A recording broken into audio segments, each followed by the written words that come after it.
guys. It's great to see you all. And I just want to say thank you for coming. And this is the most crowded I've seen Weiss Auditorium, so I really appreciate you sitting in close proximity. But it's a wonderful event for our school and the community, and it's so nice. And I just want to begin by saying a few thank yous, if you'll indulge me for a minute. First of all, I want to say thank you to Isaiah. I called him up last summer, and he was willing to reach out to Wynton and do this wonderful thing. And it's been great to have Wynton come here and Isaiah. And I just want to mention, to make sure, that Isaiah has a new album out. The QR code is back there, The Power of Spirit. And so let's support him. I'm really happy about that. Just going back a little bit, I just want to tell you, my name is David Hessler, by the way. I teach history at Montclair Kimberly Academy. I've taught here for, I believe, 29 years. I think next year I'm eligible for a nice prize, but I want to just play my cards right. But way back in 1997, a student approached me about sponsoring the jazz band club. And so I did, and it was the easiest gig ever. I had to arrange travel, and he scored the music, and he worked with the pianist. He was a saxophonist, and he worked with the drummer and everybody. And his name is Dan Blake. He's going to be here tonight. He's a little held up, but he's teaching music at the New School, and I think he's got his PhD from Brooklyn Academy of Music, and he's still a professional musician working, and he's also done some fundraisers with jazz music and Buddhism. He's scored for ballet, and he's just a wonderful talent. I believe Lauren Hooper is here tonight as well. Lauren, are you here? I'm not sure, but she was the jazz band singer who turned down Harvard to go to study music at Michigan. So students are a good inspiration for you all. I also want to thank the tech team who's worked on this, sound and light, Jill and Nate and David. I really thank you a lot. And particular mention to Warren Roth, who's a student, but who's been great in just helping out and being wonderful with us. So thank you, Warren. There you are.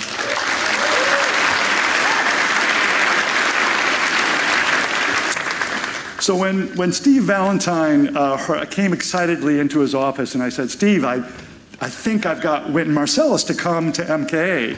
And he said, typical Steve Valentine, he didn't rejoice with me. He just said, okay, so Dave, you were down here, and now you're up here, and that's a whole new level of detail that you're in trouble for.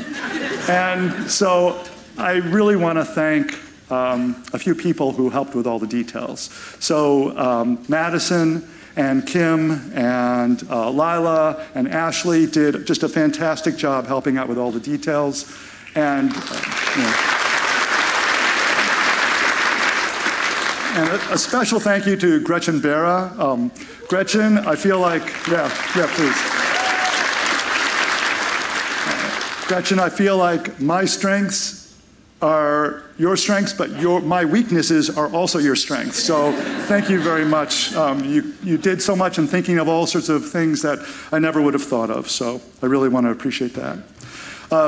I want to introduce Wynton Marsalis, and he asked me to be brief, and so I'll just tell you two things. Number one, I've looked at his discography, and I believe he's been on 124 CDs, which is pretty amazing. Of course, he's won 9 Grammys, and he's the first jazz musician to win a Pulitzer.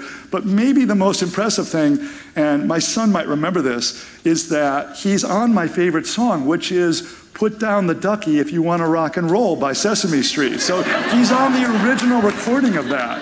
So I think that's pretty amazing. So ladies and gentlemen, Wynton Marsalis.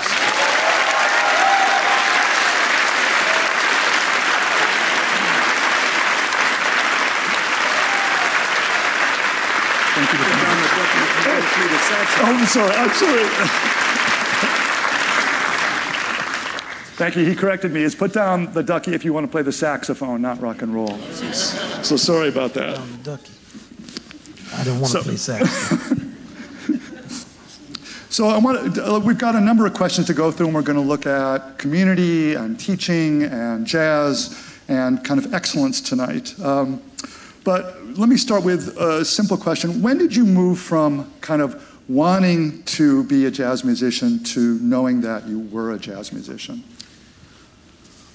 I think when I was 15, I was always just playing with my father, and when I was 8, I played in a band called the Fairview Baptist Church Marching Band with the great Danny Barker, who had played with Louis Armstrong, and he had also played with Cap Calloway's orchestra.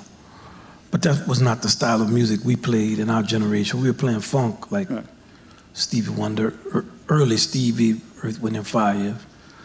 It's not really trumpet music. You're playing parts, you know.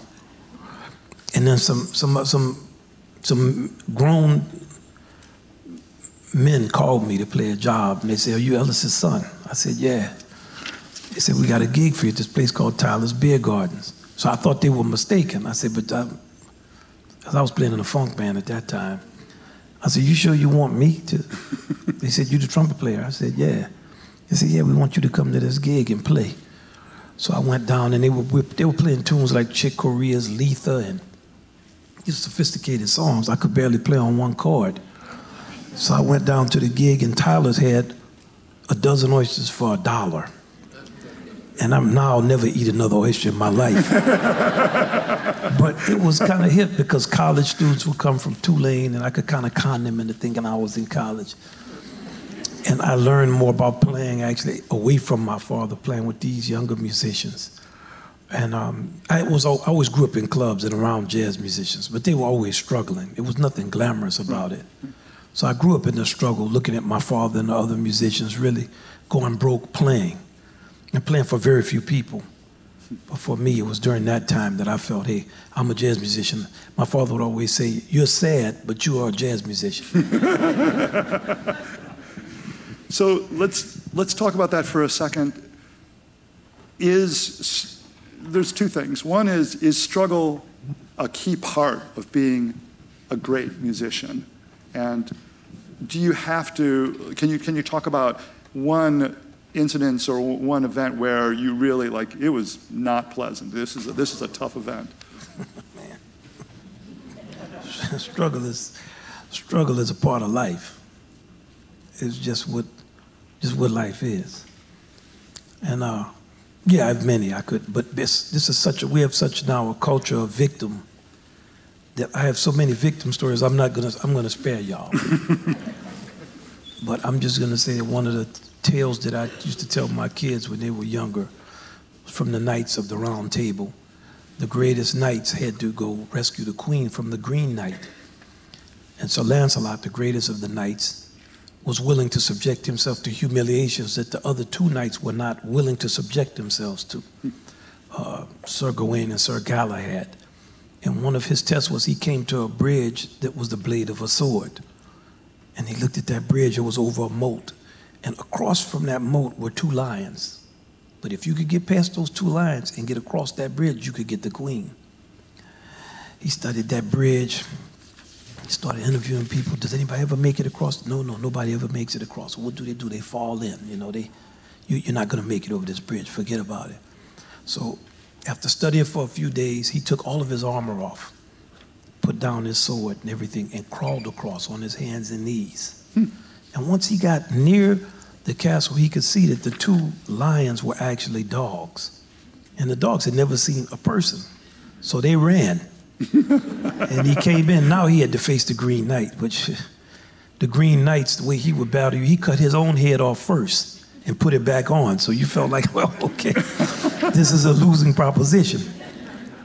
When the Green Knight saw him, he said, "How did you figure out the riddle of the bridge?" And he looked at him and said, "I didn't want to have to worry about getting cut." He understood. Yeah. And that's kind of how, you know, in life we all have trials and tribulations. We have family systems, we have situations, we have things we do. And the older we get, we realize how much we've done to ourselves. If we knew everything, we wouldn't be down here. And we work things out with each other. So struggle is defined by your willingness to do things. Like I would see people in my family, like my grandmother, my great aunt, they grew up on plantations. The amount of work my grandmother could do, or my great aunt could do, you couldn't believe how much it was. With never a complaint. Their expectation was different. My grandmother once told me, "Yeah, I heard about the Depression, but we never knew it happened." Talking about the Great Depression. So, you know, struggle is always also about willingness. That's very interesting. Thanks. Yeah.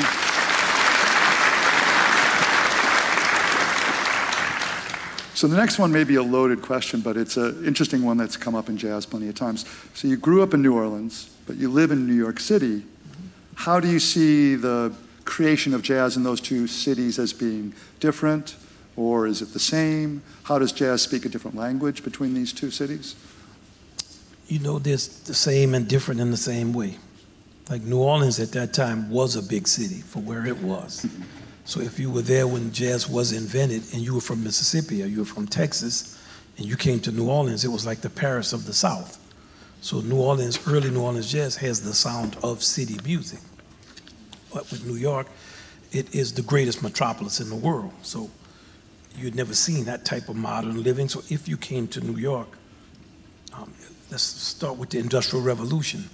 When people started to come to New York off of the farms and all of the businesses were here and everything was happening and people were coming from all over the country to escape the older way of life and create a newer way of life with dance halls, and then with the advent of the radio and all of the Broadway and all of these things started to pick up and build up.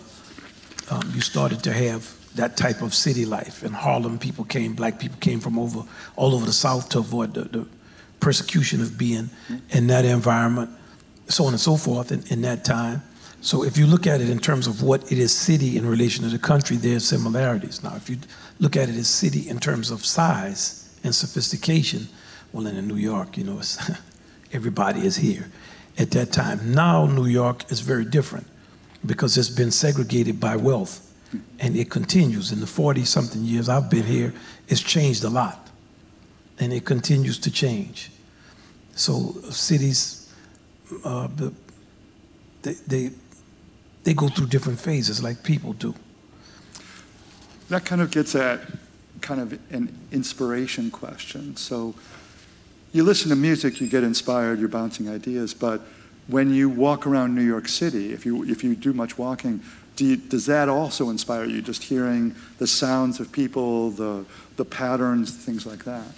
Yeah, every day. Like yesterday, I was walking across in the subway, and I saw a homeless guy sitting down, and he just looked at me and said, "Man, can you give me some money?" So I said, "Yeah, man."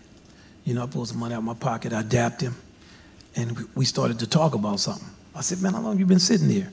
Then he started to talk, and he said, "You know what? You're the first person I talked to in about 6 months. It's almost worth giving you the money back." I said, well, are you going to give it back to me? He said, "No." He said, "No, almost." so we both really started to laugh because the way he said, no, almost. Yeah. So, yeah, I'm always interfacing with people and noticing things, and I love the city. Different, even though it has resegregated itself, it's still a lot to learn, a lot of different kind of people, a lot of experiences, and a lot of people across all spectrums. It's always education when you can be around people and be in their presence and try to understand who they are and what they do. Just even the conversation you and I were having backstage, that you would come from Wisconsin and do the things that you have done and the way you look at things is fascinating. You know, so even just what we were talking about and how you were looking at the way you answered, because I'm a musician, when you're talking to me, I hear underneath what you're saying, because it's like a song, it's a poetry in what you're saying that has another type of truth to it. So the experiences you've chosen to have are profound. And words can pass very quickly. Oh, I was in China for 5 months, or I did this, or COVID started, I was there, blah, blah, blah. Words, it's facile, we use them all the time, right. And they're cheap. But if you take the time and you listen underneath that word, then you learn more. And so, you know, I was learning something from you. I'm honored to be here and to talk with you, and I respect what you do. I just want to make sure everybody got that part. It's true. Very unusual, you know. Yes. I want to talk for a minute about your identity as a jazz musician. So how is your personality shaped by jazz? Can you, I don't know, maybe it's so in depth into you, but can you identify any things that are like, oh, this is because of jazz? just confidence first. I grew up basically in segregation. When Martin Luther King was killed, we were integrated into schools. It'd be 3 black kids. And it wasn't like today where people apologizing to you because you were black. You had to deal with what was there with you. But when we would receive the type of education we received, which was always, y'all don't have nothing, you know, the music you knew, wait, John Coltrane, or you had a sense, but also because of jazz. My father was not provincial as a person. He was a person who was very spiritual. And I tell people the stories of these things because it's hard to understand how round life is without experiences. I can remember, because we were segregated, we went to a white piano player's house. His name was Chuck Berlin. I was telling this story maybe 2 years ago, and I looked up Chuck because it'd been years. I was maybe 8 years old, 7. And at the end, I saw my father hug a bass player. Now you can remember, this is the 60s. Mm-hmm. It's America. It's like all of what's going on is going on. And when I saw the two of them hug, I thought, that was interesting. Because in our culture, it's just not, so much strife and the love the jazz musicians had. I didn't like the music they were playing, but I liked them. Yeah. So it's something in that I could always remember. Bill Huntington was the bass player's name. It was something in the way they hugged each other. It was so genuine, and it was so unforced and so unusual for that time that I thought, man, I like this jazz. I don't like the music. If I could just get past listening to it, I can get into it. And so, I was always in the music. So my adulthood and my childhood was always shaped by the music, even when I wasn't listening to it, because I like the musicians. Yeah. And I was meeting people like Dizzy and Art Blakey and Sonny Stitt because my father was playing with them. Woody Herman. I could just go down the list of musicians I was fortunate to know when I was 13, 14, 15. And so there's so much in the music. The music is so deep and rich that part of why we are so lost as a country in this moment is because we don't have any of the spirit of the music. We don't channel that spirit ever. But if we ever reach for that spirit, it's been well documented. But we've corrupted it commercially and done all the things that we've done to ourselves. However, the depth of the music and the amount of music that is documented and the depth of the people who documented the music of all races from all over and the seriousness of what they had to say as well as play and how well documented what they had to say was, it allows us entree into an understanding of what it means to be a modern person, an American, and it gives us tools that equip us to fight our contemporary battles. Unfortunately, we don't know any of the music, but it's still there. Yeah, the interesting thing about jazz is it's continued to be relevant. Your album Democracy just came out 1 or 2 years ago, right? And speaks, but what would you say are the social values of jazz? Well, the social values of jazz is that it allows you to understand a form that allows you to communicate with other people without you not being yourself and without forcing them to not be themselves. So there's a field of truth and a community of belief that the form itself allows you to speak. It's like if you think about what the Constitution is. Many times I find myself in cabs arguing with people about Marxism, or, we have these philosophical arguments. It starts with, are you from America? No. Then they start to talk about how they don't like our country. And I say, look, and they say the Communist Manifesto. I always ask, have you read the Communist Manifesto? Of course, the answer is always no. I say, well, okay, do you know the difference between the Communist Manifesto and the Virginia Plan? Like, you have to understand the difference between a form that allows you to construct a government and a complaint document. The Declaration of Independence is a complaint document. It's not a government. And they always say, yeah, man, I'll be glad when you get out this cab.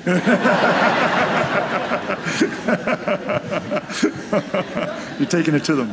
Yeah, they don't want to hear all that, man. Man, I'm just trying to get you to 73rd Street. Then I always say, stop saying all this bad stuff about our country. And they go, okay, man. Circling back to something you said about the people you watched hugging each other and things like that, there's an element in Chinese culture of a communication that's called heart to heart. And it seems like jazz might have something like that. There's this heart-to-heart communication that transcends words. Yes, an understanding of the common space and a nurturing of that space. And it's a development of the skill of listening. Like the deepest thing in jazz and the culture would be, when I was growing up, I always noticed my father and the other musicians would be listening to a radio station. Then the radio was integrated. So all kinds of music was played on stations. And then when a jazz musician would come on, they'd be like, yeah, you know, blah, blah, blah. Oh, man, I'd be laughing. And I'd be thinking, what are they laughing about? Oh. I just hear, yeah, man, oh. Then they start talking about the name of the musician. Oh, Frog, that's, some kind of nickname. Oh, that's Frog, that's Rabbit, oh, that's. And then they would say, I hear you. They would be talking to it like they were being told something. Of course, I didn't know what they were being told, but I would start trying to pretend like I could hear it too. Yeah, you know. And it would be at all the wrong times. So and yeah, the music is a field of communication that teaches you how to inhabit a space with other people. And it has a bittersweet quality that allows you to face life with an optimism that's not naive. And it's very important in this time because we're a nation now with victims. Almost every time I talk to somebody, I got to hear their victimization narrative. And I always like to say, man, I got a lot of victim stories too. Are we going to do that, or can we talk about something? And there's a certain naivete in that. Like, we're out here. Right. And a lot of people have struggled. So with young people, you really spend a lot of time teaching. You taught Isaiah at Juilliard. You've brought young people along at Jazz at Lincoln Center. How do you teach that listening? And have you, like I'm asking as a teacher, but also as student, how do you work with young people over and over, and have you refined a technique for really listen? They're gonna do what they see you do. You wanna know what's wrong with the young people? Look at us. It ain't them. You want a person to listen to you? I went to many schools, starting in 1980 was the first school I ever taught at. Oh. And I've been to thousands. I would always go to the piano player. And the bands, most of the bands are not good. You know, it's just our country. I mean, they're kids, you know, they trying to play, they listen to the radio, and they're not listening to nothing really that's good. It's not their fault. I mean, I'm there to teach them for whatever. And I want to be positive. I want to give them some love. I want them to leave with them feeling good. I would always go over to the piano player and say, okay, look at the drummer. Looking at the drummer's in his or her own world. And then I watch. Then I'll start playing in the time the drummer played in. All of a sudden I said, you see the drummer looking around? The drummer is wondering, who's playing with me? Because nobody in this band is playing with anybody. And without fail, they would look around because we're so used to not being listened to. So if you want kids to listen to you, listen to them. And when you talk about their playing and what they did, have something insightful to say that shows that you listen to them. And when you play, they will play, they're going to listen to you.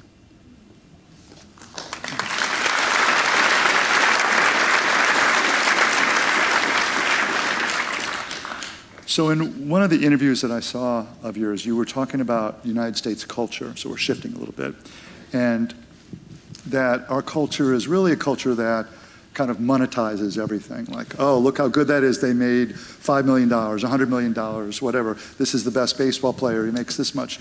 So it seems like what you were positioning yourself, or what we were positioning your idea as a jazz musician as, is running counter to this idea that capitalism is the philosophy we should be listening to.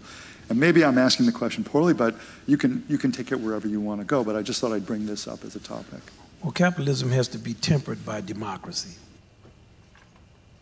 It's like if I'm the best hunter and I go out and kill a mastodon and eat the big toe of it and let the rest of it rot in my backyard because you're not as good a hunter as me, damn, we have a hard time. I'm not even going to eat it. I just want you to know. Man, I can hunt and you can't. I see y'all outside by gates looking at this food. It's just going to rot here. Don't worry. You don't deserve this because you didn't hunt for this. democracy requires a desire to nurture the common space and to elevate people whose views are not your own. Man, that's a hard discipline to sit in. It's hard to be disciplined enough to hear a person, especially someone who has a logical point of view that's not yours. It's a struggle. And once you give up on that as an activity and you become so recalcitrant in your way toward others, and others means anybody who's not your tribe that you identify, whew, man, you have a hard time finding that democracy, but it's very easy to be capitalistic.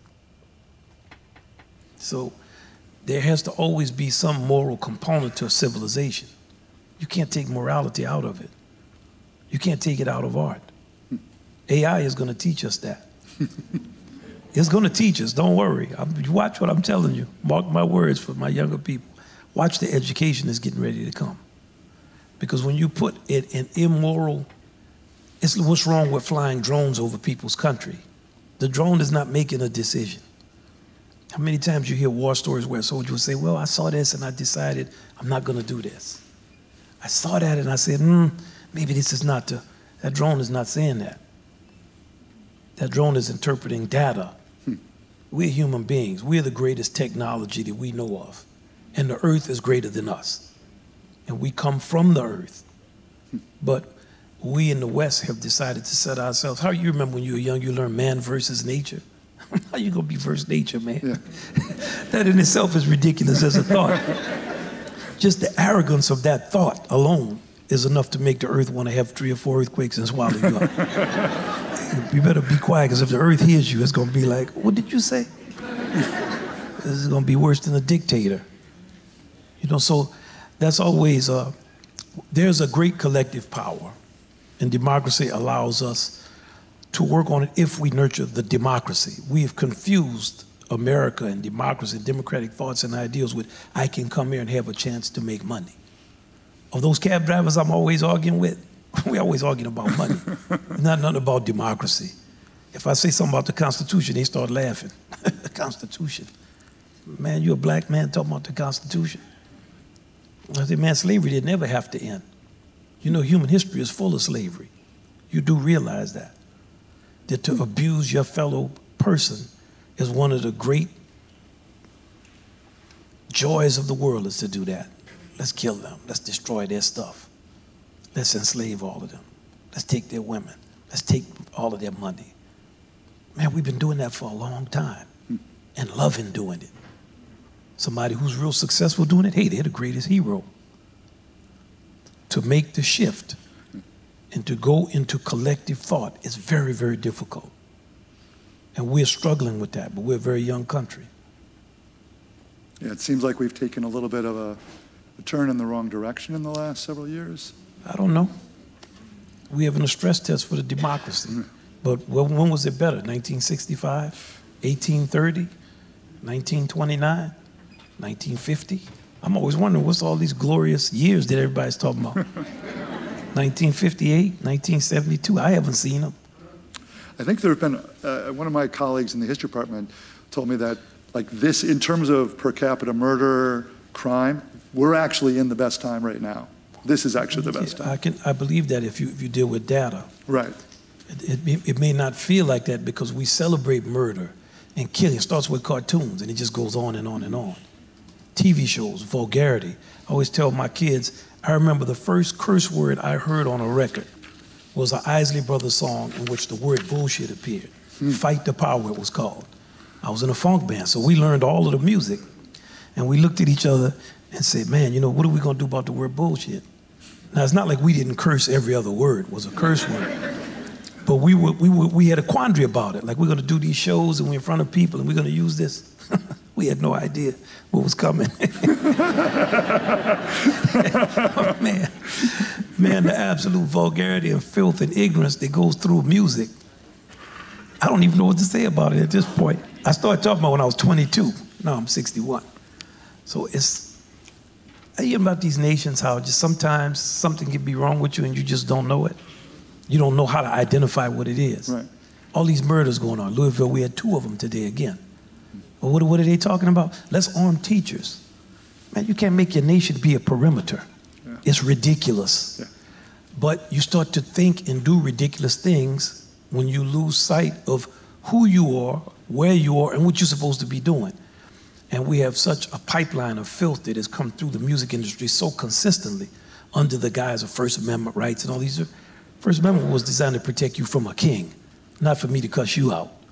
So once you lose the ability to discern, you know, you struggle, and we are struggling, but we have to struggle with it. And we need to get down in there. You know, we need to get in there. We have to participate. And that participation can take many forms, and we need to do it.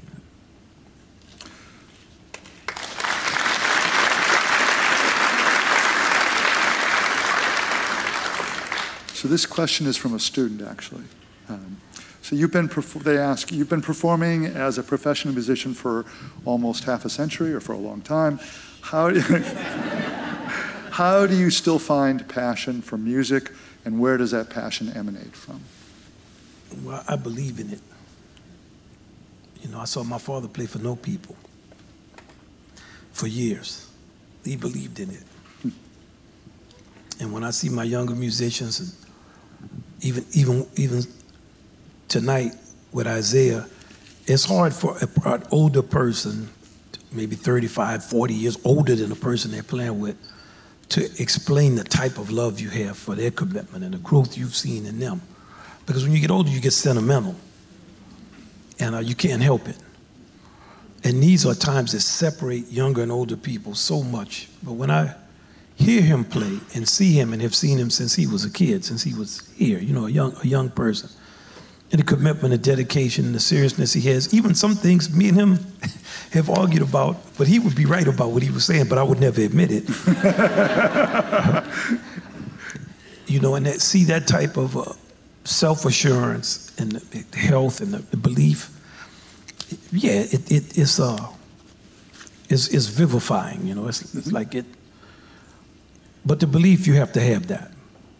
So when you're walking into a classroom with a young person, or into Juilliard, or into a high school or something, and you're listening to them play, is there something that within like a minute you can say, that's it? That person, they've got something. They may not take advantage of it, but they've got something. Sure, in terms of talent. I mean, that's easy to do, to identify who has musical talent. Oh.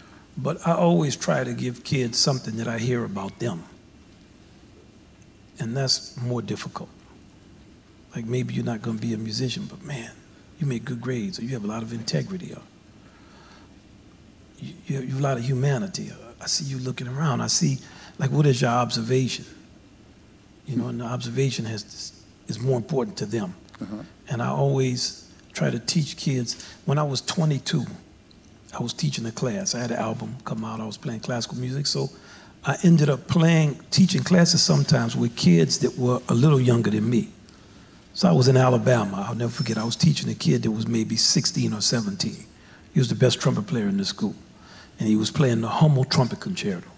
So every time he would play, I would stop him and make a negative comment. Not personally, or not in a caustic way, just not playing this note long enough. Do you know this? So after a while, because he was the best trumpeter in the school, I was not sensitive to the surroundings. I was just telling him this, and that, and the way I had been taught.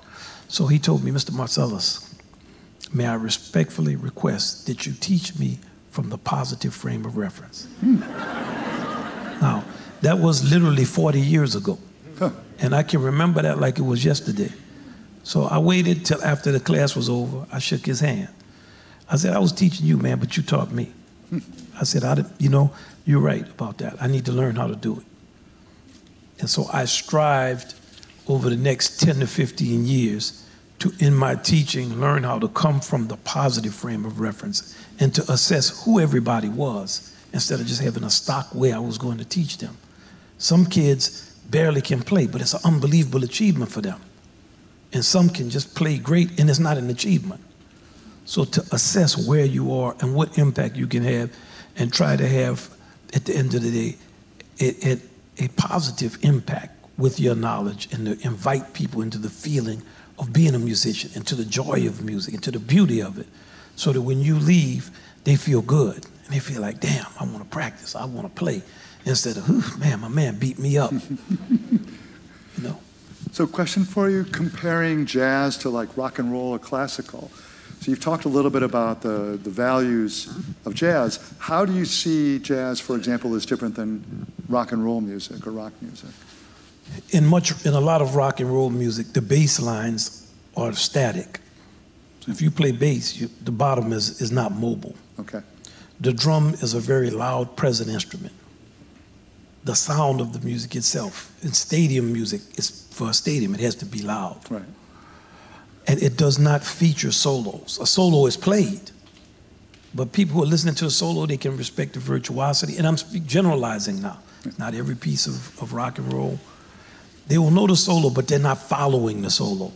And they're certainly not following how the guitar is interacting with the drums, is interacting with the bass. In music that is heavily vamp music, where the bass and the drums play the same part, those two instruments are slaves. Huh. In jazz, everyone is free. That's why it's harder to listen to it. The bottom is moving around. It's not going boom, boom, boom, boom, boom, boom, boom. Okay, I like a funky bass line. If you're one of the funkiest bass lines ever written is Superfly. Curtis Mayfield heard that one. That's one of the funkiest bass lines, simple and to the point, and it's fun to play. But in terms of it as a democratic kind of, if I'm the bass player, that's what I'm playing for the next 5 minutes. Man, you ain't voting. Put these machines right here, we gonna vote. You know, so there are many things. Now, there are many things that rock and roll has to offer that jazz does not offer. There are many things that classical music, different types of classical music have to offer that jazz does not offer. So it's not a thing of jazz is greater than this other music. These musics have different functions and they have different traditions. American music that uses the drums, all of that music comes out of jazz. So if you see a drum set somewhere, that music has a relationship to jazz because we invented the drum set. And we invented the rhythm section. So when you look up on a bandstand and you see a rhythm section, that music comes out of jazz in some way. So Isaiah once told me that one of the key lessons you gave him, and I'm sure you gave him many, was Maybe that not. Anybody can play fast. And that the real skill is that anybody can play a lot of notes fast, but that the real skill is having intention with what you play. It's kind of settling into it. Playing fast is like data. You know, you see people and you think they're debating. They say, oh, you know, 63% of so-and-so and the 53% of Republicans say, well, 37% of the Democrats. Well, actually, you don't really understand it. 45%. And I'm always saying, damn, I've never been a part of none of these polls. But these numbers are very facile, and they get passed off as information. And well, they are information, but they get passed off as knowledge. And they're not knowledge, because knowledge is digested information. And there's a lot of knowledge in not saying anything. There's a lot of knowledge is just, is that so? So what I would always try to, a great musician like Isaiah, who could always play, when you teach a person on his level of playing, I don't know if I told him that. I try to tell him whatever I know, because he has a lot that he knows. I try to just leave him with enough fundamental seeds that when he starts to work on what he's going to work on, he'll come up with what he's going to come up with. And also to give him the sense that I'm one person. So I like to always have my colleague, at that time it was Phil Shappers, great New York disc jockey, he's sadly passed away. But it doesn't matter what I said, he was going to say the opposite of it. So I would always love to bring Phil to my classes with me. But he also had a photographic memory, so that when he started disagreeing with you, you had a lot on your hands. You know. But I like for Isaiah and the really great students to see, I know what I know, but this man knows a lot too.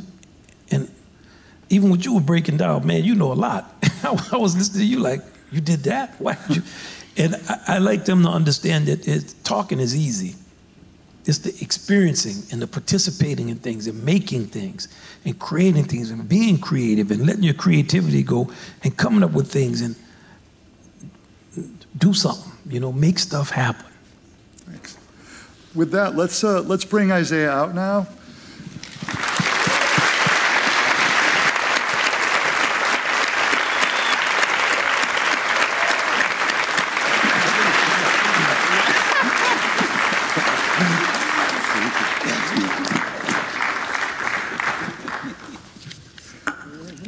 So that was a good way to bring you up. I thought, bring you up to speed. So Isaiah, what would you say are coming back to one of the questions, are the kind of the social values of jazz from your perspective? Like, what do you try and communicate in your music that are the values of jazz? Sure, yeah. I think the thing that holds most dear to me about the music, it taught me to look beyond myself from a long period of time, depending on whatever situation you come from, religious, socioeconomic, whatever it is. It taught you that a lot of things were possible, things that you couldn't even imagine. You know, I've been in places that I never thought I would be, and I wouldn't be. I definitely would not have been. I would be here with you. I mean, it's, just different conversations we've had over the years and different people I've met. I'm super thankful to the music. It's given me a different sense of gratitude and understanding on how gracious I can be, how much grace can I have. I think one of the other things that is really important is that from a young age, it taught me to see intelligence and sophistication in other students, right? Yeah, I mean, because a lot of us, we were down the street in Jazz House Kids, and there was a lot of us that were really serious about it. I remember when I got there, I was like 11 or 12, but there were students playing Julian, Zoe, and I had never seen anyone playing on that type of level at that age. Like, trying to keep up with them. So it taught me a lot, like even being in this building, so-and-so is good at this, so-and-so is good at science, so-and-so is good at math, and it's probably gonna be like that when I see them when I'm 40, right? So, and those things I wasn't good at, I'll try my best to get better at, but what he's young. But yeah, it taught me to have a different level of respect for people, especially my own age. Yeah. So this question is for both of you. You can decide who goes first. But so Isaiah was just talking about how he just came back from Iowa performing, and Wynton, you've been overseas in Asia performing. So it's just a constant performing, practicing, performing. So when you're going out, you're coming onto stage, you're setting into the piano, you're sitting on your stool. How do you know it's going to be a good night, or you're a little off, or like, do you have a feel for that? That's just like, it's great. This is great. Or I'm gonna have to work for it tonight. This may not happen. We'll see. I don't know if I know that until it's time to start playing. There's many factors. I think one thing I've started to do is really value my personal time and space right before it's time to play, right? And so it could be up to the last second. You feel good, and then something could happen, and then all of a sudden you're on stage and it's time to play for 75 minutes, right? So I think one of the things is, like, if we've had time to just really be to ourselves, it's not even necessarily about other people being there. It's about your mindset and what you're allowing to influence your mindset. And like I was saying, gratitude. I always try to approach the stage with a sense of gratitude. Ever since dealing with injury and things like that I had to deal with, I have a greater sense of clarity for. It's just a blessing to be here playing at all, especially after, not being able to see people. That's another reason, right? So I think if I can stay in that mindset, just have that kind of sense of gratitude, it generally goes better, but that's not always true either. So let's talk, I just want to that raised a question I was going to ask for both of you as well, which is the idea of, like, while it's a communal participation, in one sense it's a very, I'm not trying to pass judgment, but where does selfishness come in, I guess, to your playing? Like, you're jazz musicians, you're on the road, you're diving deep into your own personal journey. Sometimes people claim that selfishness is like, that's a bad thing, but what do you think about that term, and how would you use it, respond to it? Yes. Okay. Yeah, I think it's a fine line, because you have to have, it's a level of confidence that you have to have when you get up on a stage. Like, you have to present something, right? And especially when it's time to play and there's a band and someone just played before you, extremely well. I've been in a situation with some person many times, and then it's your time to play, right? So there definitely is a level of confidence in it, but you can't be you can't be selfish. You have to assert yourself in a certain way, but not be overbearing. That's really hard to do. And sometimes you won't do it the right way. You know, and I'll just look at them, sorry, I'm human, right? But I think, yeah, that's a fine line. I try not to be selfish. I'm not always perfect when I do that. I'll definitely be, I'm human. Like I said, I'll make selfish decisions at times, but as long as I'm trying my best to get out of it, I think that's the best thing I can do. And also, it's not like being selfish is bad. Sometimes you be selfish, you need to be. People there to hear you play. So it's important. We're talking about your record. I said, make sure you are playing. A lot of times I'll make mistakes on records. I'm not playing. People want to hear you play. Make sure you play. And our music has improvisation, which is when we play later, we're gonna make up what we're playing. So it's gonna be what we think. But it also has swing, which means we're gonna make it up together. So it's an ebb and a flow. It's a balance issue, you know. And it's if you don't have an ego and a selfishness to present your ideas and your thoughts and how you feel something, it's gonna be hard for people to want to hear you play. Because that's why I hate sing-alongs at concerts.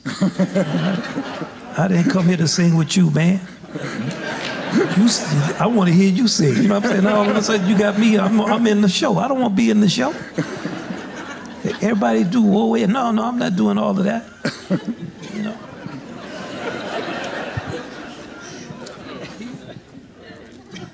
Fair enough. So let's talk about, you know, Wynton, you're having an amazing career, and Isaiah, you're starting out on an amazing career. And this is really about pursuit of kind of excellence in many ways, and we're kind of coming from selfishness. How do you become excellent? Part of that is through becoming selfish. What is it taking for you? Wynton, you've been doing it for a long time, but you still are at the top of your game. How do you maintain that level? And Isaiah, what do you know, you're still kind of on the ascent. So how do you say, I want to push myself to continue to be excellent or to become excellent? How do you go about that in your daily preparation, in your mindset for long-term goals, things like that? Sure. That's a great question, by the way. I think it helps to look at myself in a lineage. That helps a lot. You guys, the orchestra used to teach me about this all the time. Don't compare yourself to, you know, someone next to you. Compare yourself to how do I play against Louis Armstrong? It'll humble you very quickly. You know, I think that's something that I look towards. You know, if I'm in this lineage, to have respect for what, you know, was before me and what comes after, I think it has really kind of centered my mind. If that answers your question. It does. Sure. And it's a perfect plug for history classes everywhere, I think. Well, you know, I just want to say that, well, for me, just when Isaiah is talking or when Julian talks, or, you know, anybody, Zoe, I mean, when I encountered them when they were young people in high school, but they're so intelligent and clear in what they can say. I don't really feel the need to say anything. And I'm not doing it just because I don't. I mean, I listen to what he's saying. Yeah, the lineage is important. It makes you be humble. Listen to box music. I mean, human beings have achieved a lot, and we're one of them. And there's the I am of me, and there's the great I am of all of us. Right. And that great I am sometimes only comes at the end. Then you realize, hey, I was another person out here. And so, you know, when I have such respect for him. It has nothing to do with us sitting up here talking. We could be in my house. We could be arguing about something. He's told me stuff I didn't like him telling me. But I go away and I think about it and I reflect on what he's saying. And, you know, we have a saying, you got to follow your elder leadership. And then when you get to certain ages, you got to follow your young leadership. It's a balance that you work out. But one thing I always would stress for them is to take yourself seriously. Like, he's serious. So he's going to practice. He's going to think about things over and over again. He is going to listen to the greatest music. He's going to work on stuff. He's going to be studying and going through all the same things I went through and all the great musicians went through, like John Lewis, Elvin Jones. The list goes on and on and on. I could tell you stuff Jerry Mulligan told me, it made me laugh. Like an insult to me. We were arguing about sociology one day. I'm telling him what white folks and black folks did in the 1950s. Of course, he was there. So he listened and go, is that so? Then at the end of me telling him what I thought about something, he would list the 4 or 5 things that actually were there. This happened, this happened, this happened. Then he would go, did you learn that in your sociology class? So, you know, sometimes you can get lost in who you are, but when you're around, when you're in the continuum, and he's a part of the continuum. Now, I was always the youngest. Now I'm one of the oldest. So when I see a younger person with that level of seriousness, and he's not alone, bless you, he's not alone. You know, Isaiah, you were in my class, my history class, your sophomore year, and one of the things that this is like a nightmare, right, for Isaiah? Yeah, exactly. Let's talk about that for a second. So one of the things that, you know, I didn't realize where he was with jazz. He was just a sophomore in my class, so I was grading him, and he was doing well.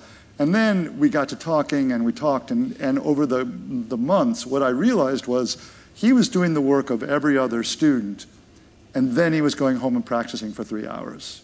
And then he was going to New York, or he was going to Jazz for Kids, or he was working with Christian McBride, or with you, or with some of the others.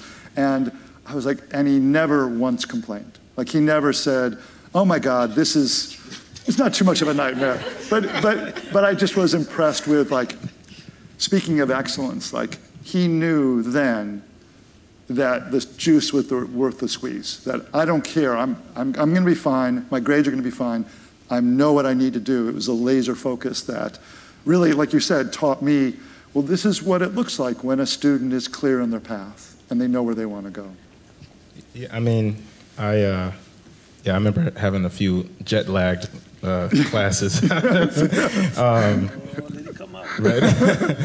Well, he came back one time, he missed a day of school. He's like, oh yeah, I was the after party for the Grammys. I'm like, oh, okay, all right. Oh man, I remember that. Oh, yeah, I do remember that. I think, I don't know. I think part of me realized that there is a sacrifice that had to be made. Playing music, there's things I missed. I have friends that still from middle school are like, man, remember that party? That was amazing. I'm like, no, I don't remember that. I remember the invitation about it, yeah. You know, and there's times where I just had to sit down and be about this thing that I knew I was dedicated to. I was fortunate that early enough I was like, this is what I wanted to do. I don't know why that was. It just was. The jazz musicians call it the bug. You get the bug, and then that's it, for whatever reason. And yeah, I think I just realized that's what I wanted to do, but my parents were always right here. Were like, you're going to school. So it wasn't like, you know, it was like, well, I did this thing, you know, I'm going to bed. It's like, well, is your homework done? It's like, no, so where are you going? Yeah. It wasn't really up for discussion, right? So in that way, I don't know if I had much of a choice. But yeah, no, I was definitely fortunate that I had people that were really behind me and also encouraged me to say, this is possible, and you can do that. I think it's time. Would you like to hear some music?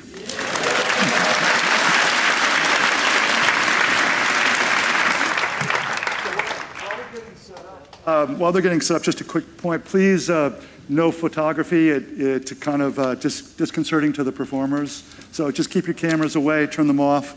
And then after they're done playing, we'll have some applause, and then you're free to go. And we'll need to get Nicole and Nigel Furlong up here, and then for a photograph. And then if all the students who feel comfortable doing it would like to come up, and we'll do a photograph with Isaiah and Wynton up on the stage after they're done playing. So first Nicole and Nigel, and then we'll bring the students up on stage as well, okay? So the students can just gather down here, and then we'll bring you up, okay? Thank you.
Okay, so this was a magical evening. I hope you feel like that. I certainly did. And it's a wonderful thing for MKA. And that's the goal of the Hemmeter series, is to bring people together and talk about interesting things and share conversation and learn from each other. So this was I really want to say thank you to Isaiah and Wynton for just making this exactly what we were hoping for, and we really appreciate it.